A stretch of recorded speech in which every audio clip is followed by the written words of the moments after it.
Good morning student. Once again we are back for the activity. मैंने जैसे आपको last lecture में बोला था कि इस चैप्टर के दो टॉपिक बहुत ही ज़्यादा इम्पोर्टेंट है, that we called as ionisation enthalpy and electron gain enthalpy. आज मैं स्टार्टिंग से ले रहा हूँ, थोड़ा सा ध्यान रखना। इसमें कुछ टॉपिक सेकंड चैप्टर के हैं और कुछ टॉपिक आपके थर्ड चैप्टर के हैं, तो फटाफट ध्यान रखना कि सर बोल क्या रहे हैं। आपने 10th में ये पढ़ा था स्ट्रक्चर ऑफ एटम। कोई भी एग्जांपल और सेंटर में न्यूक्लियस, आउटर में शेल, जिसको बोलते KLMN बोलते थे, and that shell are arrange in increasing order of energy. अब जब 11th में आए, आपने क्या देखा कि हर एक शेल में एक सब शेल है, that we learn in second chapter azimuthal quantum number state that each shell contain n number of subshell। अगर 1 है तो 1 में 1 सब शेल है, 2 में 2 सब शेल है, 3 में 3 है और 4 में 4, और that sub shell is named as s orbital, sp, spd, spdf। अगर आपसे कोई 10th में पूछता कि बेटे K, L, M और N शेल के अलावा और भी शेल होते हैं, तो आप डेफिनेटली कहते सर नहीं, हमारी मैडम ने तो इतना पढ़ाया है। नहीं बेटे, N के बाद O, P, Q जो भी आप लगाते हैं, M, N, O, P, Q, R, S, T, U, V, W, X, Y, Z, the large number of shell can be present. अब यहाँ पे आओ कि आपने सीख लिया कि शेल के अंदर सब शेल है। फिर एक साइंटिस्ट आया दैट नेम्ड एज आफबाहु।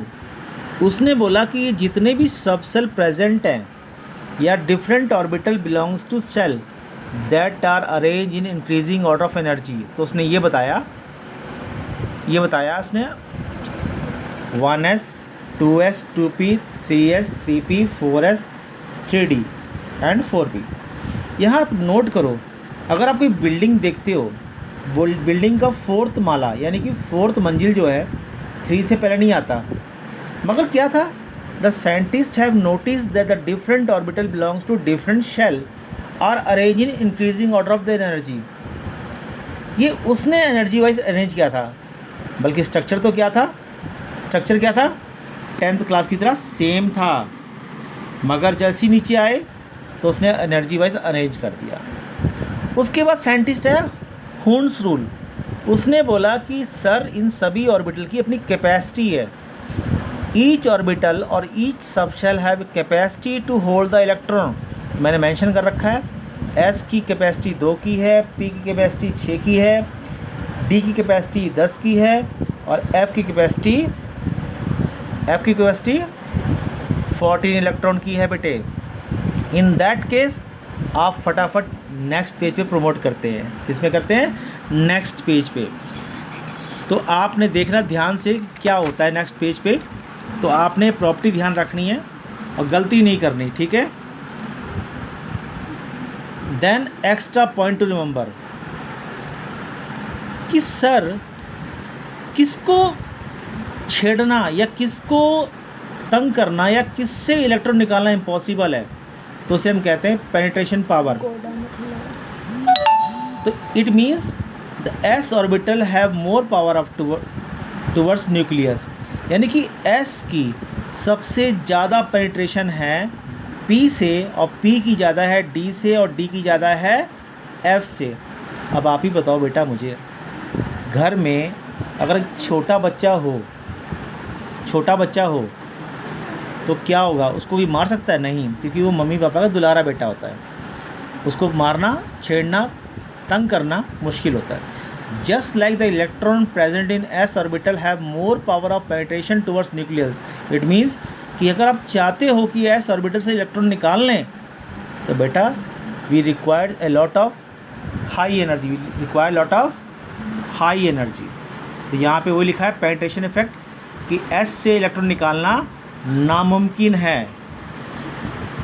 नेक्स्ट लिखा नोट, यहाँ पे नोट लिखा है कि अगर आपके मन में क्वेश्चन आता है कि सर हमें कैसे पता, तुम्हें ये तो पता लग गया कि S से निकालना मुश्किल है, P से उससे आसान है, D से उससे आसान है और F से सबसे आसान है।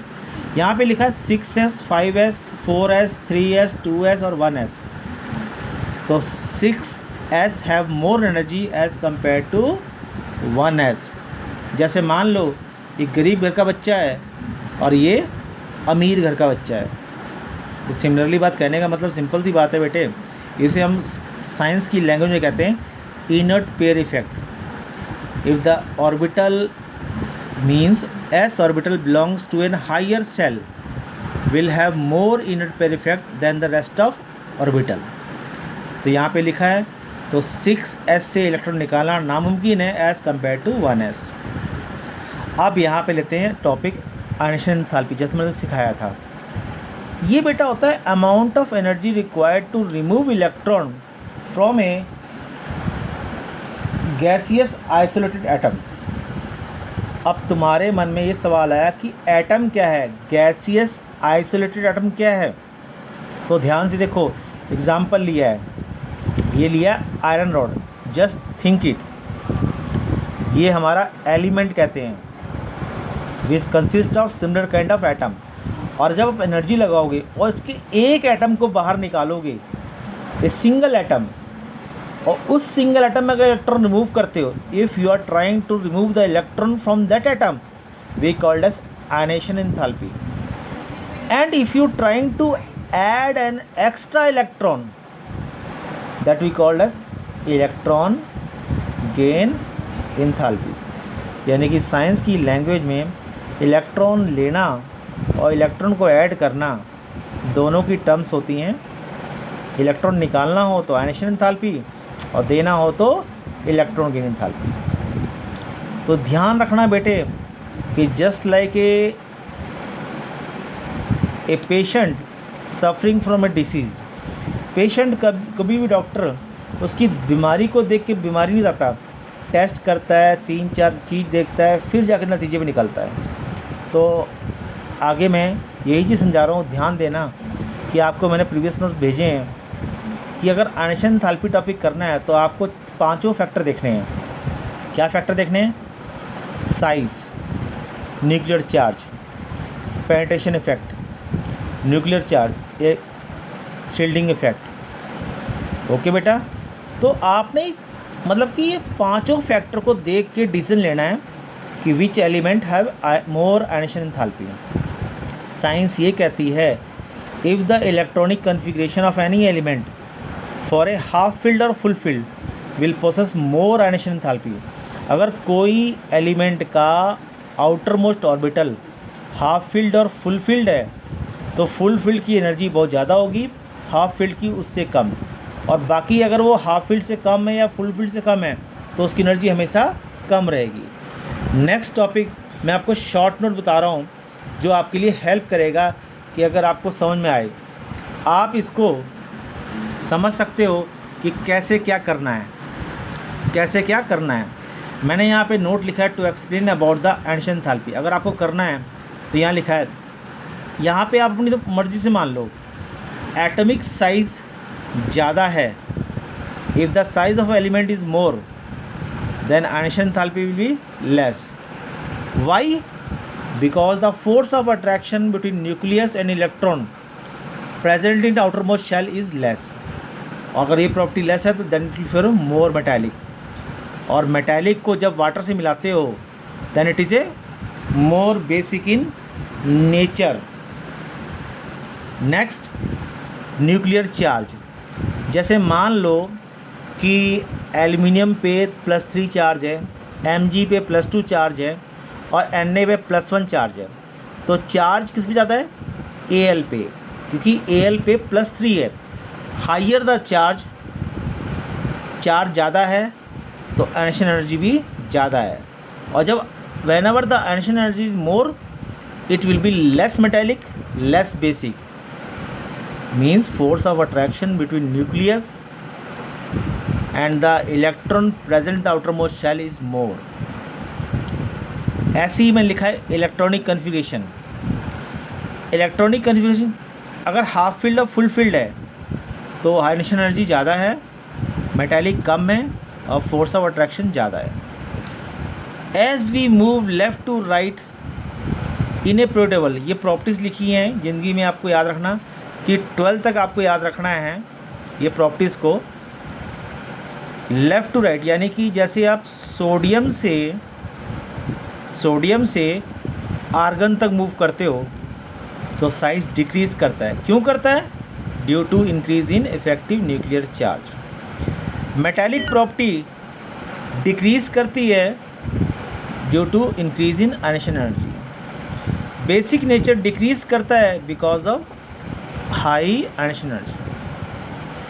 इस चीज़ को समझने के लिए आपको I think you have to give more than 2 or 3 hours so that you come to know कि what is the basic nature to determine the ionisation enthalpy and electron gain enthalpy. बेटे इस टॉपिक को समझने के लिए ना आपको थोड़ा सा कुछ पेशेंस लेना पड़ेगा, क्योंकि कभी भी जैसे मान लो अगर आंधी आती है, whenever the high wind blow